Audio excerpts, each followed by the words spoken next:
in the New Year's Day special, we are in a storage facility in Manchester at 10 minutes to midnight. 10, 9, 8, 7, 6, 5, 4, 3, 2, 1 minutes to midnight on New Year's Eve. It's a time travel loop romantic comedy with Daleks. What's going on? Exterminate! They've very much come with a very clear purpose for this. They are not trying to destroy the world, they are trying to destroy the Doctor in payment for what has been done to the Daleks at the end of the previous series. So yeah, they are Executioner Daleks. I've met the Daleks a few times, not in my personal life. Yaz has met the Daleks a few times, and they've always managed to get away from the Daleks because the Doctor's amazing. Whereas in this episode, Yaz is actually exterminated by the Daleks. Exterminate!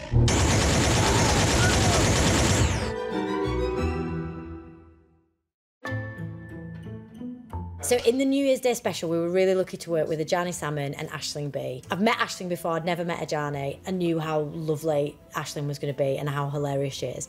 My first introduction to Ajani was when we did the read-through on Zoom, and he was absolutely hilarious. They complement each other so well, and because they're both obviously from a world of comedy, which I'm not from, Mandip's not from, but obviously John is, it was like comedy gold dust just being on set with them guys. They were making us laugh the whole time. We're stuck in a time loop with killer robots. Okay, yeah, that makes sense.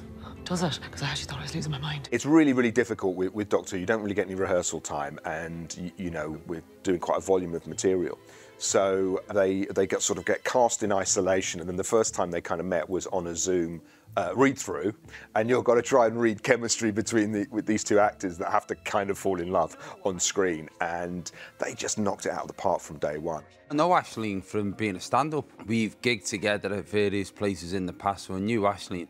Ajani I didn't know, and he came in, and the chemistry between them was perfect. He's not somebody that I've come across before, but he was brilliant to work with. Right. It's about time loops, so it was quite repetitive, but in a really fun way. Like, you got to do it again, but only the ending was different, and your reaction this time is different and stuff. So trying to stay on top of the script in itself was quite stressful, but then Annetta, the director, was absolutely amazing. I remember saying, Annetta, which version's this? Like, do we come out? And I've seen it, and she was so good with stuff like that. So it actually wasn't that tricky, and it was quite fun, actually, to do essentially quite similar scenes, but then you have a different outcome at the end of it, and it felt like Christmas again. Let's get 2 Christmases this year. You all done, Nick? I am not Nick. From an actor's perspective, filming the replaying of the same moment in time, the Groundhog Day sequences where we exit the TARDIS and you realise that time is playing a loop. Anyone else got a proper deja vu?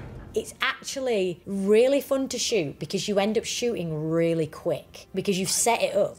So you're covering so many moments because you're exiting, but it's only slightly different. And it's a little bit trippy sometimes because you'll be shooting something, you're like, oh my God, what has just happened? Because it all does turn into one in your head. It was brilliant because it was contained, it's in one location, it's with Daleks. There's a real brilliant use of comedy with the Daleks as well, which I think is, you know, has been interesting to do.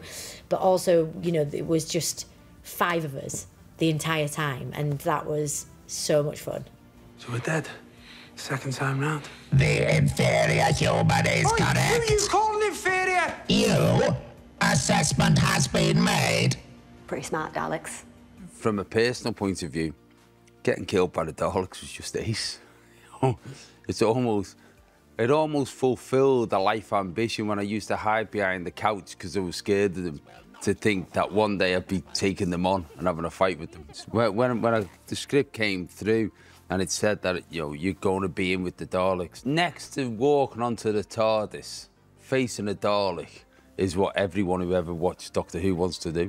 You are a friend of the Doctor. Analysis concludes this is a delaying tactic. Took you long enough. Exterminate! When I read this episode for the first time, and in one of the opening moments get exterminated, I genuinely thought someone had decided to write me out a bit sooner than I thought. I was like, I'm sure I'm coming back for a regen episode. I was like, oh, okay, does this episode carry on without me then? And then I carried on reading it and was like, it's the first time in my career I've died so many times in an episode. It's always a first. I'm sorry. I'll fix this. Incorrect. Exterminate. The actors who played the Daleks are established actors. We've got the same group who've been doing it for a number of years.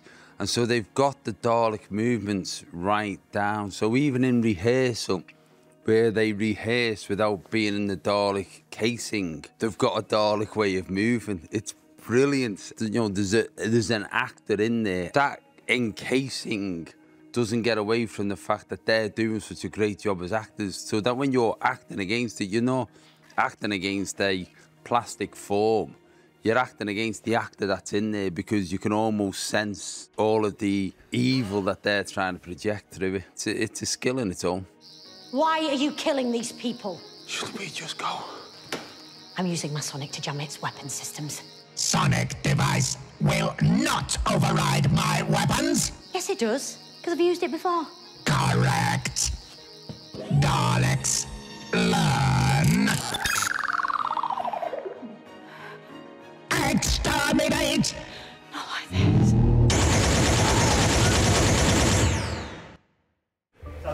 Victor 124, take 3.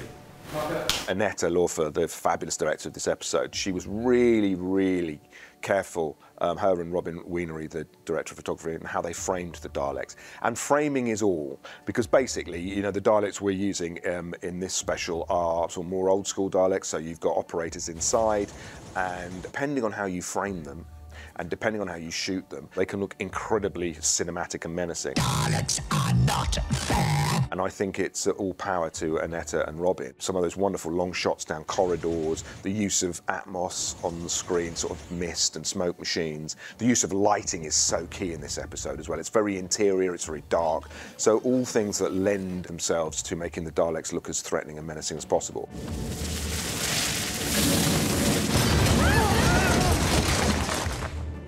Exterminate. The voice was one of the scary things, but it's also the language. You know, that exterminate is such a powerful word. And when you consider the evil intent that is brought out by a word like exterminate, it kind of freezes your blood. And so they are forever going to be scary, I think. I don't think there'll ever be a period within the lifespan of Doctor Who where the Daleks won't be scary. Do you know what I mean? There won't be a technology or anything else that belittles the fear that they induce, because it's quite visceral as well. You know, the way the voice is, the way Nick delivers the voice, it's a voice that's sort of as close to a dentist drill as a voice can be. So everything about it's horrible. Exterminate!